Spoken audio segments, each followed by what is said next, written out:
Assalamualaikum warahmatullahi wabarakatuh. Perkenalkan, nama saya Miriska Muna Anissa, NPM F0I023008 dari kelas 2A. Di video kali ini saya akan menjelaskan tentang identifikasi parasetamol dalam jamu pegalino menggunakan metode kromatografi lapis tipis atau KLT. Pendahuluan, jamu pegalino sering digunakan sebagai obat tradisional, tetapi terkadang mengandung bahan kimia obat atau BKO seperti parasetamol yang tidak diizinkan.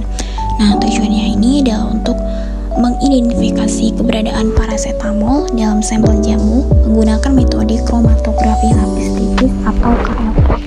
Bahan yang digunakan yaitu ada dua macam, ada parasetamol dan jamu pegalino. Dari kedua bahan ini terdapat masing-masing fungsi, yang dimana parasetamol digunakan sebagai analgesik atau pereda nyeri dan antipiretik atau penurun panas. Sedangkan jamu pegalino ini adalah obat tradisional yang dipercaya dapat meredakan nyeri otot dan sendi, biasanya terbuat dari bahan alami. Masalahnya, penggunaan BKO seperti parasetamol dalam jamu tidak selalu dicantumkan pada label yang menimbulkan resiko kesehatan.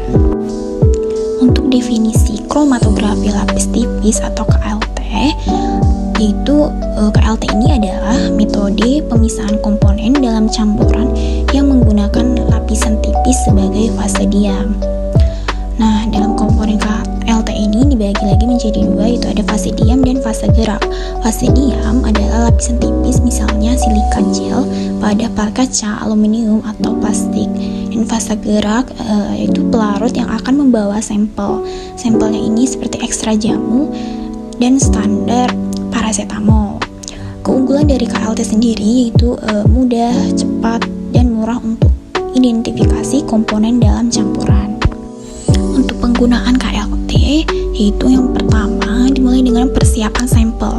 Ekstraksi jamu menggunakan pelarut organik, misalnya etanol. Kemudian yang kedua, aplikasi sampel. Sampel jamu dan larutan standar parasetamol ditetapkan pada KLT. Kemudian yang ketiga, pengembangan plat. Plat KLT dicelupkan dalam fase gerak dan dibiarkan sampai pelarut naik. Kemudian yang terakhir, pengamatan. Setelah pengembangan, plat diamati di bawah lampu UV atau dengan reaksi penyemprot untuk melihat noda parasetamol. Kemudian untuk identifikasi parasetamol ini dibandingkan nilai RF atau retardation factor dari noda jamu dan parasetamol standar. Nah, RF ini rumusnya jarak yang ditempuh senyawa dibagi jarak yang ditempuh pelarut. Kesimpulannya, jika nilai RF dari noda dalam sampel jamu sama dengan nilai RF dari parasetamol standar, maka sampel mengandung parasetamol. Selanjutnya, hasil penelitian. Noda pada sampel jamu terlihat di posisi yang sama dengan parasetamol. Untuk nilai RF, contohnya misalnya 0,65, menunjukkan adanya parasetamol dalam jamu. Untuk kesimpulan utama, KLT dapat digunakan untuk mendeteksi adanya parasetamol dalam jamu pegalino. Implikasi, perlu adanya pengawasan yang lebih ketat terhadap produk jamu agar tidak mengandung BKO